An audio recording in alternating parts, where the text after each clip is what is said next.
Hey, we're back up here at Aqua Dulce, Paul Clarke's shop. Paul's going to tell us what the next phase is before we mount the body onto this chassis.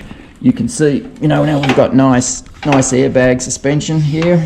They'll be able to raise and lower the vehicle. We'll be able to put it right down on the ground when we park it, so it'll look cool.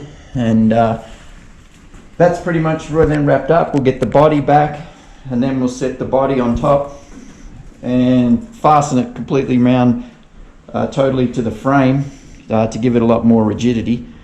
And then we'll go about running lines, finalizing the line placement of all the cables, the hydraulics, the brake system, fuel system, steering, and begin to fit pedals. And yeah, start to really make it more like a complete car then, so things are a little closer. So the body should be back next week, and then we'll continue on with that part of it. So before Santa Claus comes to town, the Space Coupe will be running. It should be able to be started, I would think, yeah.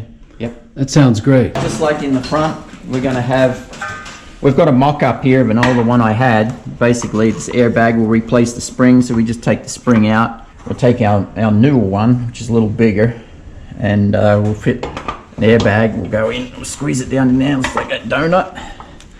And then it'll inflate and hold the wheel up and hold the back the wheel, just like the front. So it should ride really on a cushion of air. So when we come to a trailer, we'll be able to raise the front, at least the front, more importantly, to get up the ramp and into a trailer to move the car around. And then when we do park it, we can deflate the bags and sit it right down on the ground, which will give it a cool look as well. And the wheels will tuck right up in underneath the fenders. Yeah, really look like a Space Coupe then, huh? Yeah. These wheels, they've been highly modified. This is not a round hole. These have been slotted. Somebody's gotten in here somehow, and that, I mean, that's not a round hole. That's oval shape. So my concern is that the wheel won't be centered when it goes on, because when I look at the other side, it's questionable to me, even from a safety factor, when we want to drive it. And then if these things are not concentric and it doesn't give a perfect round, this is not going to spin, so you're going to have this thing going down the road like this. Well, we can't have that. So what is the solution? We won't be able to drive it. A new wheel. If this doesn't factor out. All four?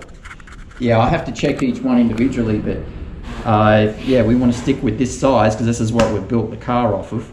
So we'll find a wheel the same size. I don't even know if these are the Cushionberry wheels. Oh no, we don't know anything about it, and yeah, somebody's put in some time and some work on the machine, but like I said, as you can see, this is